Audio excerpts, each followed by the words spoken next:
please introduce yourself. Yeah, for sure. So I'm AM. My full name is Alan Michael, but I go by AM these days. I use he, him pronouns. And yeah, I'm a kind of like 10th year grad student. I'm trying to finish up and be done. But yeah, I'm teaching in CHID right now, but I've taught in many different departments, and I'm originally from comparative literature. Okay. Yeah. And then why'd you end up here?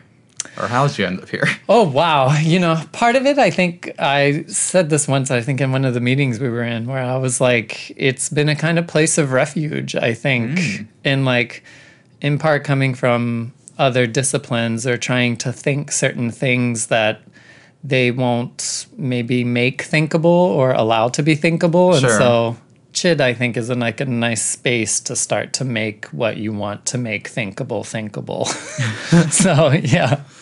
That's very flattering to the department. Yeah. Keep going. This is my job. So, like, you're making me look good. Yeah. So that's me. Yeah. And what got you into comparative literature initially? Yeah. Well, it's funny because, I did my undergrad in, like, French. At the time, I was, like, kind of rebellious. My parents saw, like, French as a really, like, a cowardly language, weirdly enough. And so I was always kind of got a little bit of an authority complex. So it was like a resistant thing. It was like, I'm going to take French anyway. Sure. And I got pretty good at it. So I like stuck with it. And as I was doing it, I just loved learning about a different culture because it helps me reflect on my own culture, and just made certain things reveal themselves that I was otherwise kind of sleeping on, you know? So, then I started to realize that that was not really practical in the world. And so I was like, I at least have to learn, like, Spanish or something. And they were close in languages. And so I was like, this is actually a really good idea. I should learn another Romance language. I could probably use that. And so I did that. And then as I was reading the literature stuff, so I really started with language, and then I moved into the literature stuff, and I was like, whoa, these are like fascinating worlds to be able to see like how French-speaking people talk about the world in which we live and its history, and how Spanish-speaking people talk about the world and its history. Totally. And so then, I finished my undergrad, and then I was like, all right, I want to put these two together. What can let me do that? And then that's when I was actually living with a queer family at the time. And one of them had gotten his PhD in comparative literature. And so I was like, hey, why don't you check out that? Yeah. And I was like, oh, because at first I had no idea what it was. Sure. So that was cool. Yeah. Cool. Tell me more about this queer family. Yeah. So I'm from the South. And I grew up in a very, very small rural town of 183 people. In Kansas? And in Southern Virginia. Southern Virginia. Yeah. And so growing up queer, I remember being in like first grade, and like this classmate of mine kind of came over to me, and we were like getting water or something. And I got my water and I like walked back, and in the South, it's very intense, too, to say the word queer. Like, it's a very strong word. I bet. And so she kind of, like, pinned me against the wall and was like, are you a queer? My gosh. And I was kind of like, I didn't know what the word meant. I didn't know, like, what is she saying? But I knew that it was bad and I had to hide. So I did. And, I think growing up in that area, my queerness was always pointed out to me by other people, and I had to like catch up to realize like what it was. Yeah. But something about me was off and weird, and it was weird enough that people had to very publicly comment on it. And so, I had a basically kind of hard time. And so my parents ended up kicking me out as a teen. And so I kind of left, and college was my way out. So I got into a university, nobody else in my family has been to university. So I went, and then, yeah, you move to like a bigger space, you meet other queer people, and I was very thankful that they kind of like took me in a bit and were like, yeah, they were good friends. So that was Heck yeah. cool. Yeah. That was a cool period of your time, probably. It was. Yeah, it was. I have very fond memories because, queer family in many ways can be like a lot stronger than bio family. And so, yeah, there are sweet moments. Yeah. Yeah, I can't relate. Yeah, quite different. I feel like my whole thing of my identity has been kind of a hodgepodge. Yeah. Let's see, I don't know. There's been variations of coming out is where I'm coming from, which is very common for transgender people I've been hearing. So I came out initially as bisexual, I don't know, when I was 19, 20, something like that. I did too. Yeah. And but I didn't feel it. I just like knew I felt different. Yeah. But like I was like, but I still like girls. Yeah. And then it wasn't later where like, I don't know, 2019, something clicked in my brain. Well, I know what happened. I have a very stereotypical zillennial coming out story for being trans. What are these? I was like, I don't know this. I went to a 100 Gex concert. It gets lost on me. Yeah. Okay, yeah. I'm sure the younger listeners are like, that's really funny. They'll probably get it, yeah. Yeah. Yeah, but see, growing up, looking back at like photos of myself, and like just thinking about like my past, I was like, oh yeah, I should have known about myself a long time ago. I was definitely on a different side for sure. I do love it when it is kind of like you look back and it kind of makes you chuckle. Yeah, yeah. Like, how did I not know? I know. Yeah, like my favorite movie in high school was "But I'm a Cheerleader." I know, right? I love that one. Yeah. Very straight movie. Yeah. But yeah, childhood, it creeps up, but like, I didn't realize something about myself until much later, which is a product of a lot of things. Totally. Culture. Yep. Also, my parents didn't go to college, so fear probably. But yeah, in terms of queer community though, it's always been kind of hard for me because there is like a lot of like layers to it. For sure. Yes, I'm transgender, but also I'm like Hispanic. Yeah. And it's just like, especially up here in Seattle, it's like, I think even the geography of being from California in itself is kind of a shock to me, at least. Yeah, totally. So honestly, it's been kind of hard to find community. Yeah. And I'll totally admit to myself that I am kind of a lone wolf. Yeah. At least that's how I feel most comfortable with myself. But even then, like, I feel like I trust my intuition. Yeah. And I think I don't want to commit to a certain like dynamic with a lot of people just because I don't feel it. Yeah. I'm safe. I don't want to be hurt. Yeah. No, I feel you. There's so much in there that I think is like the tapping into the intuition. I feel that too, and like I feel like myself. I have adopted a kind of little lone wolf like kind of habit or something. But yeah, when I think back to my like undergrad years, I do feel really thankful. And it's since I've been out in Seattle, it's interesting here. Seattle has been such a like, for me at first it was like a really promising place because I was like, oh my gosh, so many like visibly queer people. That was not like where it was for me. And then but when I got here, there's something hard about it, and it's, I don't know, sometimes, this is maybe where it gets really academic or something, and I'm like... Let's get academic then. Yeah. Yeah, I'm like, I guess I can see some of the ways in which, like, the capitalist system that we live in, and, like, I think very much that it's, like, modernity, like, how it keeps us isolated and kind of increasingly running around and at competition with each other. And I'm like, that's just it feels like for a lot of us that are both like queer and diasporic and racialized and have many the different intersections that we have, that it has still kept us like atoms kind of broken apart.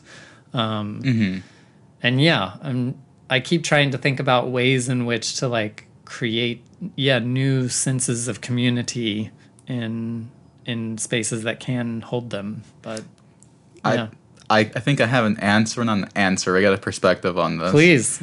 I feel like the best way to go about finding community is understanding your own individualization of yourself. Yeah. And then eventually you'll find someone who kind of agrees with your perspective on how to be a person. Yeah.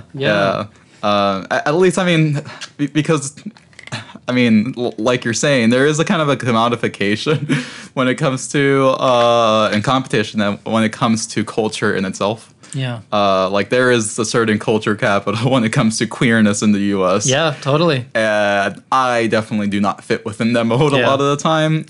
You know, I might have adjectives and characteristics of it. Yeah. I'm very fashionable. You know, I talk in a sort of nasally, high-pitched way that's usually correlated with queer people. I get it. I'm like, why does that happen? Yeah. But in terms of like my core, my interests, it's like, I mean, if I don't fit like the I'm extravagant. Yeah. Or as a trans person, I feel like the derogatory terminology towards me is like the Yas Queen. Yeah. Yeah. Like, no, I'm not like that. I am spiritually, I'm a 19th century Victorian woman. I love this. Who likes to just write by the candlelight. I love this. I love this. I love this image. All right. I mean, that's how I feel. Mostly because I got really into all of that poetry last year. Yeah. Like, I read all of Emily Dickinson, all of Sappho. Yeah. And I'm like, this is me. Yeah. I agree with this. Yeah. I love when it becomes your whole life and you're like, I'm going to live this. Oh, yeah.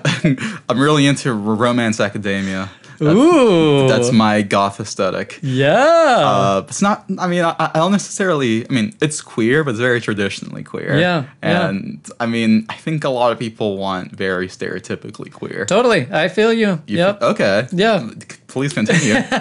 I mean, yeah, I'm like, I'm here for the weird, man. I'm here for, I mean, I just love these kind of like, different ways of being, different ways of like, just being in the world. And if you are vibing with a 19th century Victorian person, please bring that here. Like, that's what I like, the kind of like, one, I'm tickled by it. And then two, I love the creativity of it. Like, I'm just like, it's so cool too that you can even like, just reference it and pull from it what you like and what you want and use it in this moment. Yeah. And for me, I feel like this moment just feels like increasingly dark and like there's like a darker, like, I don't know, shade that's coming over. And I'm just like, woof, when's it gonna drop? Oh my gosh. Yeah, but I think there's also, at the same time, I'm like, I feel like I'm contending with that, but then I'm also like, but there's also hope. Totally. Because that's cool, because in the fall, something new emerges. Tell me about you and your interest in poetry.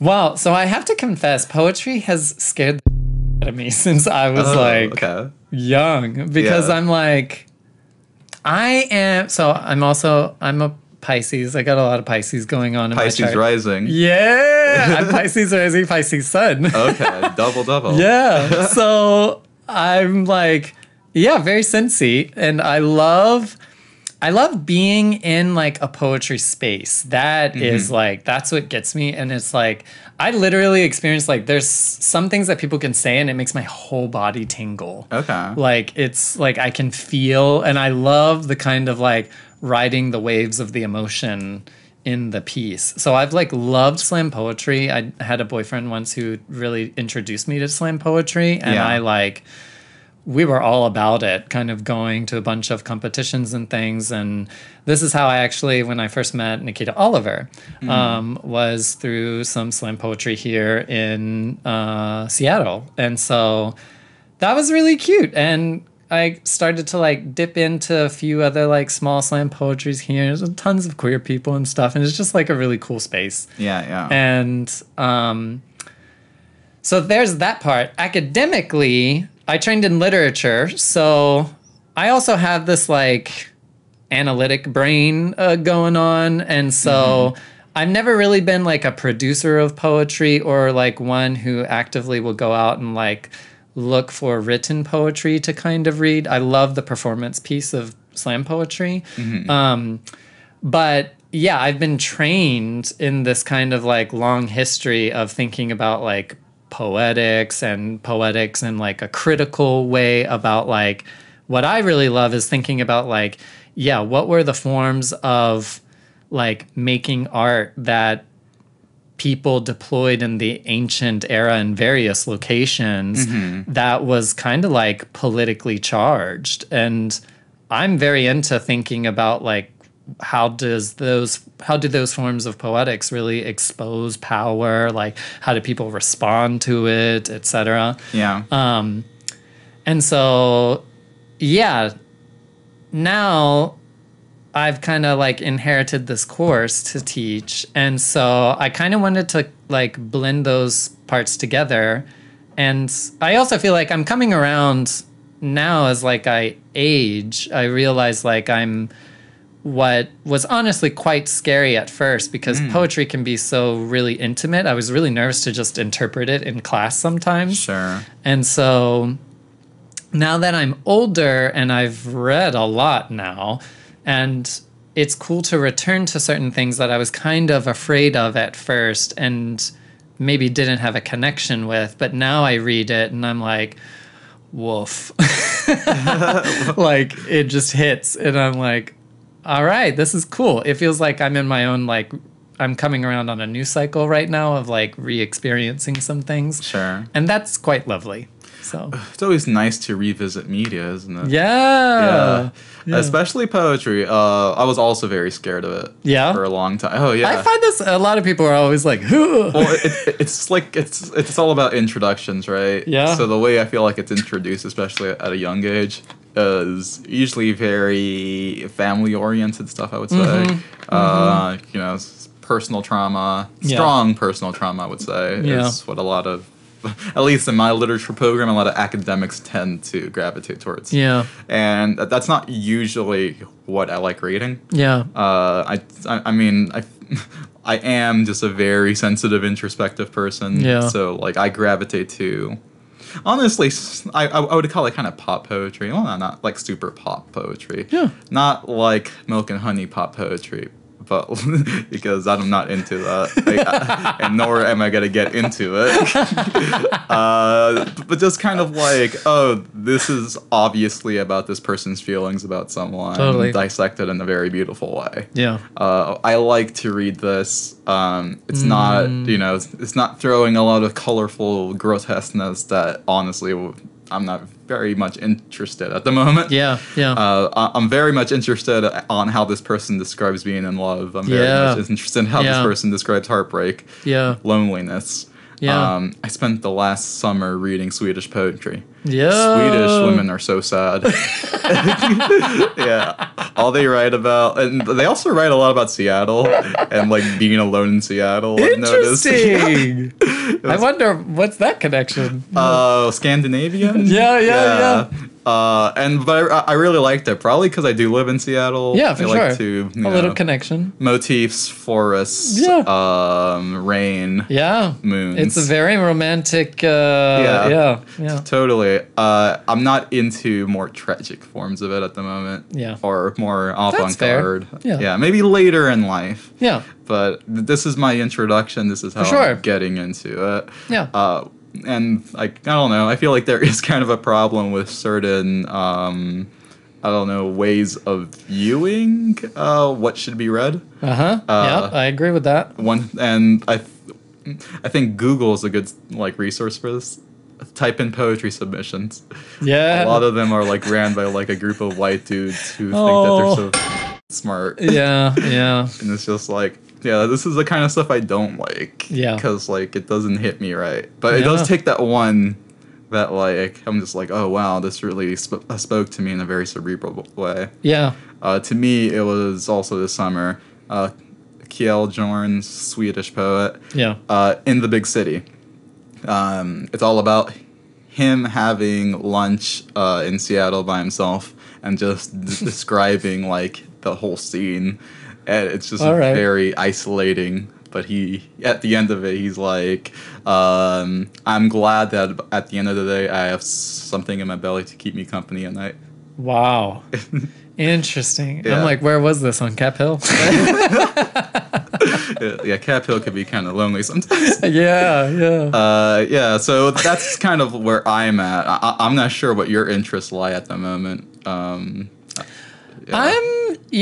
like, where am I? I think I'm taking this like interesting religious turn in my work, and so I keep thinking about like poetics that wield the sacred, and I think for me it's also politically charged. Like, I'm interested in, I keep reading these like some folks from the 1930s recently and how they were responding to rising fascism. Yeah. And part of like what some folks were doing was taking recourse to certain things that were sacred as like a way of fighting back, and quite like efficient way of fighting back. And that's kind of cool to me. Okay. And I'm like, I'm very interested. I'm like, what are y'all doing? And I think then I'm trying to like, I see like they have their own context, and I see how they're working with that. And so now, again, it's not lost on me that we're having this kind of like interesting kind of spiritual revivalism, it appears. And I'm like,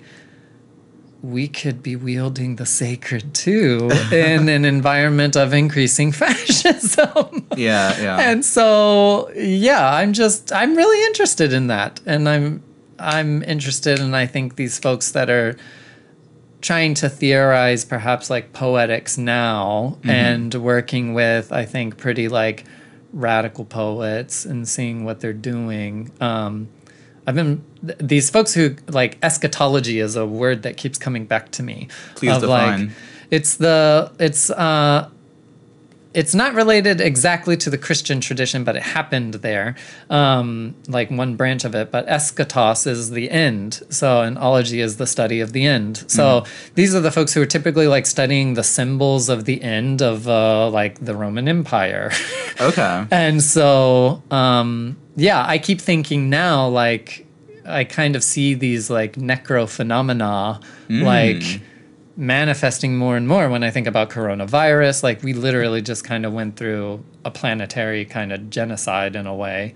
And so I'm like, yo, this is really intense. We're going through global necro phenomena. And how can we perhaps wield an eschatology, which means going back to a religious tradition that I think for many queer people makes us uncomfortable. But I think because of religious trauma, but I think like, there is something to be learned and something to help us heal, both as individuals that have been dealt that trauma, and then also as collectives, because many of us are diasporic and we're trying to find new homes. And how do we forge new homes and new spaces with, when I think about having come here, like I have been forced into a new situation, but also I'm a settler colonial here. So how do I work through that messiness with other communities to forge something new? But I don't know, just trying to think. Gosh, I mean, that's a lot to dissect. Yeah. I haven't thought of it, but I guess people are obsessed with death at the moment. I know. It's getting like tons. And I mean, I think it taps into our dark humor too, which I love. I think is like a really beautiful kind of coping mechanism. I'm on TikTok a lot. Yeah, what is it like? Because I'm not. I think maybe this is also where I'm an older millennial, and so I'm like, that was my limit. I can't. Well, one thing of note is that the algorithm is designed for me. Oh yeah. Yeah, so I do have a very limited scope as to like my world or the world around us. Sure. That being said, there is so much dark humor in everything you just touched upon. From death. From trauma, from trauma related to like your own culture, and I think the way people or young people, Gen Zers, Gen whatever, what's the new one? What is the new one? Alpha. Is it Alpha? I think it's Alpha. Oh, what a name! Yeah. All right. Is to just be really dark with their own life. or life around them. Yeah. Speaking of Queen Elizabeth, what was really popular on TikTok, at least from my side, because I got a whole bunch that day. It's like black people from the U.S. and the U.K. like praising her death. Yeah. But also joking about how like the next day Prince Charles is just gonna deport them. Yeah. yes. Like it was like I saw like 3 in like a matter of like 5 minutes of those similar TikToks, and I was like, this is fascinating to me. It is. It's absolutely fascinating. I was like, okay, so this is a common thing people think. Yeah. That's good to know, I would say, but like. Yeah. Also, it's very depressing. I know, right? Yeah. The other side of TikTok is just like, gosh, it's so like so many layers of meta nowadays. People just write out like an entire essay in like text form about like interaction they had at Trader Joe's and how it made them feel sad. I was like, this is low key like prose poetry. Yeah, this is there's a lot of overthinking there. Just like, wow, these like and these people are young. Like I check their profiles sometimes. Yeah, they're like 19. I was like, you're thinking like this? That's so totally fascinating. It's. Yeah, I keep thinking of like, I mean, yeah, we're growing up too, and like, I'm still growing too. I'm like, we're growing up still in this like, the planet is on the brink of like complete global climate catastrophe. And so you're like, that's literally on our news all the time. Like the scientists have been warning us, and like, so we're like, okay, that's happening. We're killing a lot of animals. We're experiencing fire seasons, and like the gods are mad. Like, I wonder if in a very like, I don't know, subconscious way, because of the pandemic, we realize that life is finite. Yeah. Like, everyone's avoiding death for sure. Yep. But I think having it so close to your face. I love that. Yeah. It just brought everyone down, like, I don't know, to a whole different part of their own consciousness. Yeah, legit. I love that. Yeah. Oh, you agree with this? It seems like you agree. I do. Okay. Yeah. I love it because I do think there is something about, and this takes me back to the eschatology, because there is something about contemplating death in that religious sense that's like, it makes you wake up. Totally. You know, like it kind of induces epiphany in you. Ooh. And like, I think that's a really cool process. And that's, I don't know. And I think that that's really cool too. And I guess this is like, I'm seeing connections too with like the increasing kind of like pushes for animism and stuff like that. And I think that's a cool way too to be in solidarity with indigenous communities as we kind of move forward of like, I think they really help me think about like, can I do what I'm doing in a kind of secular way? Like I kind of have to rethink, my relationship to land. I have to rethink my relationship to the planet, to the cosmos even. Like, and that's some cool kind of like, deep awakening type stuff, I guess. But I think,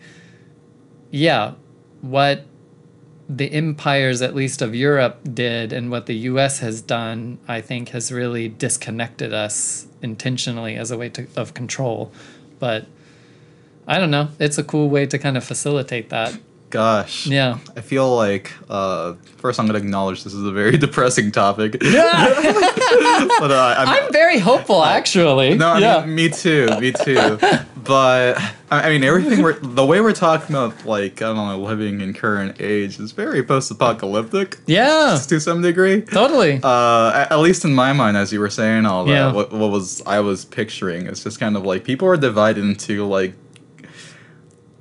different extremes, but not the way like, I think people usually think of extremes, which is, extreme hate or whatever. No, I'm mostly thinking like, I mean, talking about, person versus the world. Yeah. There's so much, to kind of unfold with that. Yeah. And I think ideally people would want a world of synergy and harmony where everyone wants to understand each other and blah, blah, blah, blah, blah. I am not that optimistic, I guess. Tell me. I don't think a lot of people want to work with others. Really? It's my thing. I think there is like... This is where my Pisces shows.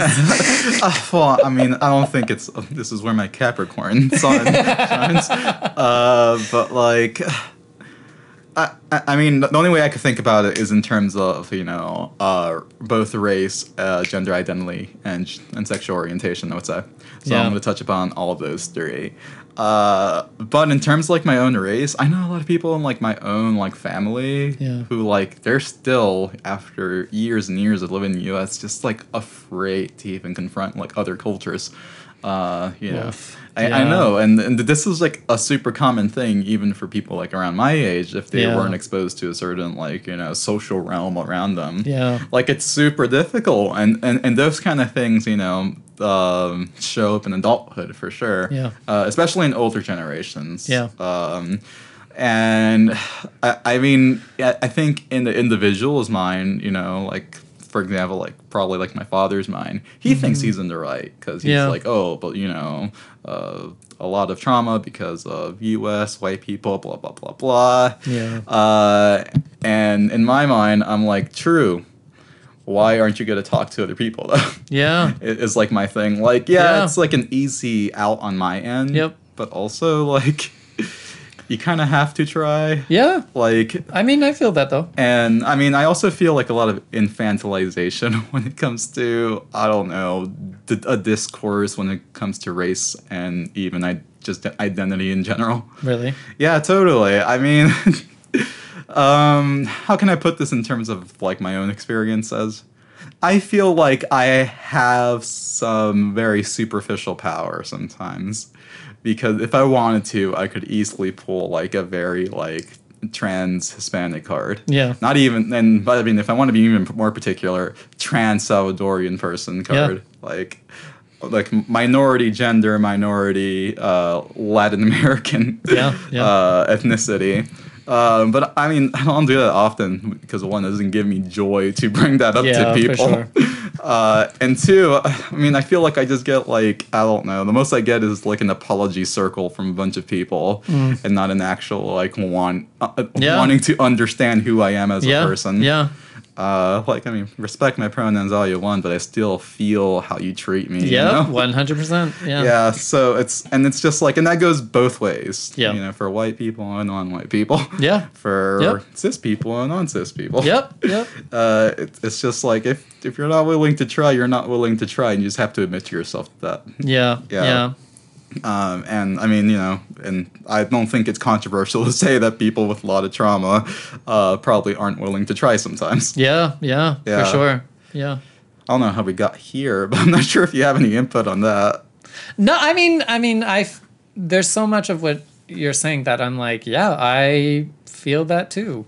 And I think the notion of trying is, it feels like, to me, it always feels like I'm kind of just like in the dark and I'm just trying to like figure out where I'm going. But it is that kind of still, I don't fully have all the tools yet, but are trying to like messily kind of make it through. And I don't know. That is the question of like, how do we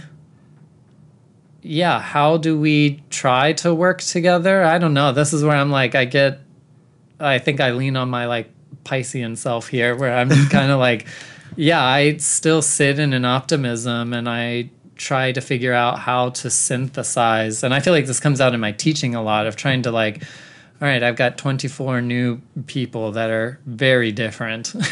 How do we try to create a whole out of our particulars? And that's always, you learn something new every single time you have to do it. I have a very controversial take. We need more hedonism in this world. I feel that too. Oh, you feel that too? Okay, great. Because everything you're saying, I'm like, honestly, it could be solved by partying. Yes, I kind of agree. I'm like, I'm here to, the folks that are talking about like bringing the capitalist workday down to 30 hours and stuff. And I'm just like, yeah, people need to chill the fuck out. 100%. Yeah, chill out, engage in your like Dionysian ritual, go to a music concert. Like, yeah, I think those things are very healing stuff. And it's also very community oriented, kind of. Totally. Like, go party. Be safe about it. I think it's a fear of, honestly, falling into a very stereotypical self-help routine. I think people fear commonality like that. What do you mean? Tell me more. Well, I like very like normal things, but I think it's like totally fine and totally good for my own like well-being. Like I'm the kind of person to get excited to go like stargazing. Like, I mean, yeah. Like, yeah, I just want to spend an hour just looking at stars. It sounds cool to me. Yeah. I just want to, like, sit on the bench and think for a bit. That sounds cool to me. I feel like we vibe very well. Okay. I'm really glad to hear. I feel like we've had a good energy going on. Totally. Great. Yeah. Glad that's out in the open. But, I mean, and maybe it's not even that. I'm confident with this perspective because I do feel like people want to find what has not been done yet in terms of experiences. Yeah. And I feel like seeking that is to people's own demise, both like emotionally and socially. Uh-huh. Yeah, like, because if you're always constantly trying to find a high, I mean, what exactly are you gaining from that, besides like a story for yourself? A story that you could tell. Yeah. Like, I understand that kind of outlook. I just want to have fun. is my baseline. Yeah. Like I want to walk somewhere, and I could easily just smile at anybody there. Yeah. Which is super hard, especially, I mean, honestly, in the academic setting. Yeah. I feel like a lot of spaces I walk into, I'm like, oh, immediately I feel like there's some dread in here. Yeah. Maybe that's my own pessimism. Yeah. But sometimes I am like, people do not like being here. But I mean, I get it. It's stressful being in a college. Yeah. It's 100%. But I mean, I think it also speaks to what we've been talking about. Like, go chill out, go party. Shit does not endorse partying. But me, Lennon, I endorse liking yourself. Yeah. I mean, I think that stuff is, and there's a way to like, do that stuff responsibly. Like, I mean, I do think, some of the parties and stuff that I used to go to in like undergrad and stuff, like, I mean, I feel like I hung out with a pretty cool group at that time. And I learned a lot through that. Like, college can be a pretty dangerous place at times for a lot of people. And I do think it's important for us to remember that, the university has been part of a colonizing project. And so we can't forget that history. And so it shouldn't be a shocker that violence happens around universities. But so, I don't know. I'm really interested in, the convos about how to make sure that we're engaging in that stuff like safely, in that, because the environment can be rough.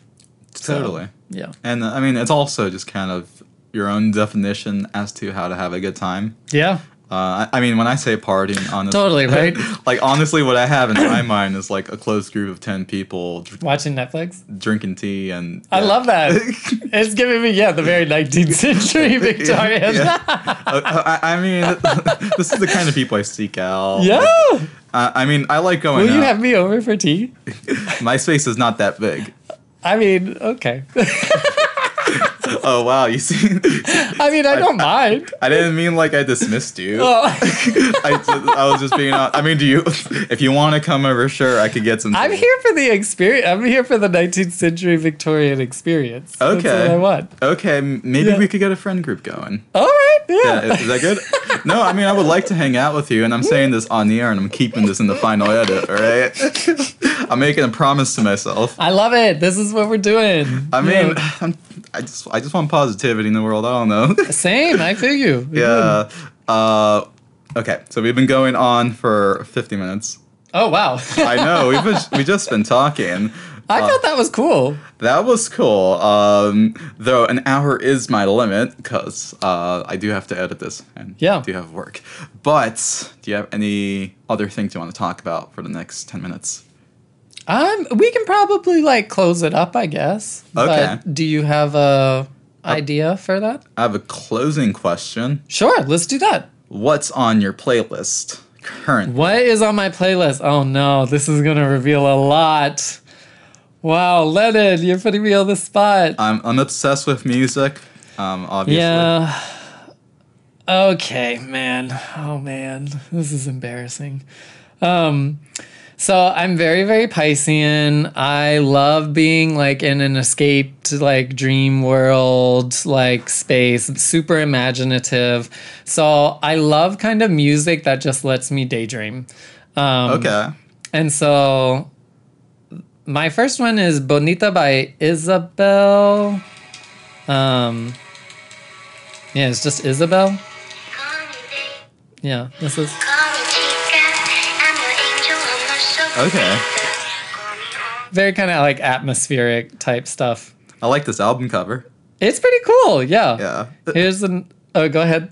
I wasn't going to say Yeah. I was like, another one, bath salts. They're all very chill. Yeah. Dreamy. Dream Yeah, pop. very dreamy. I love it.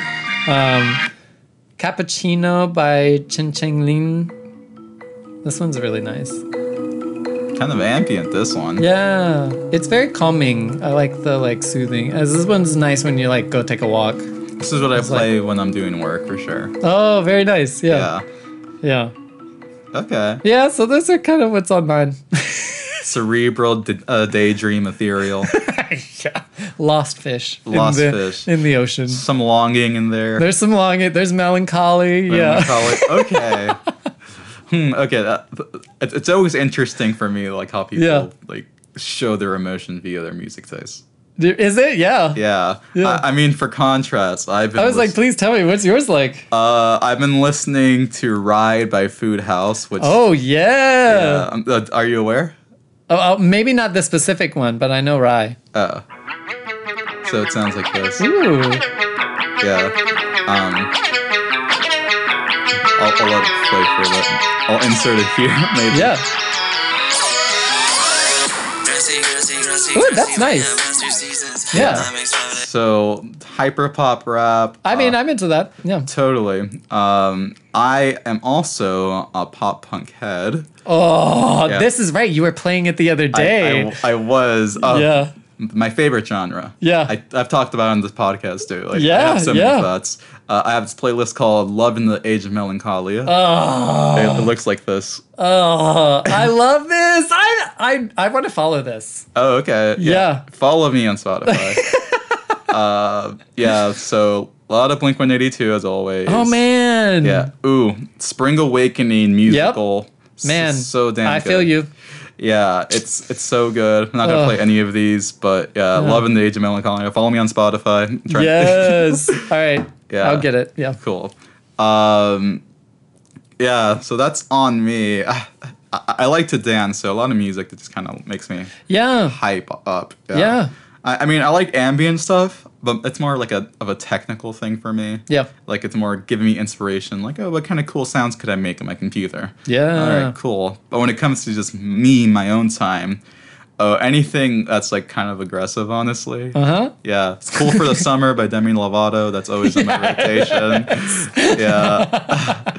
That's kind of my thing. Yeah. Yeah. But yeah. I wish I could poll people and be like, what are you listening to? Yeah. I mean, it is a cool question. I think it gets to the heart of some folks. Totally. Yeah. But usually I feel like everyone's just listening to Phoebe Bridgers, at least in my group. I'm like, I don't know who that is. Phoebe Bridgers, really? Okay. Very popular. I'm like, I feel like I have become a hermit lately, and so I'm like, what's going on, world? Okay. All right. You need to be social. I gotcha. Yeah. Cool. This is you, right? Yeah. That is me. Cool. Yeah. All right. So closing, we will have tea. Yes, let's have tea. All right. Great. Cool. Well, thanks for being on this. Of course. Thanks you for having me. Yeah, this was real fun. I had a great time. Yeah, me too. It was a lot of fun. Yeah. Cool. Well, I'll see you around. All right. Sounds good. Bye. Bye.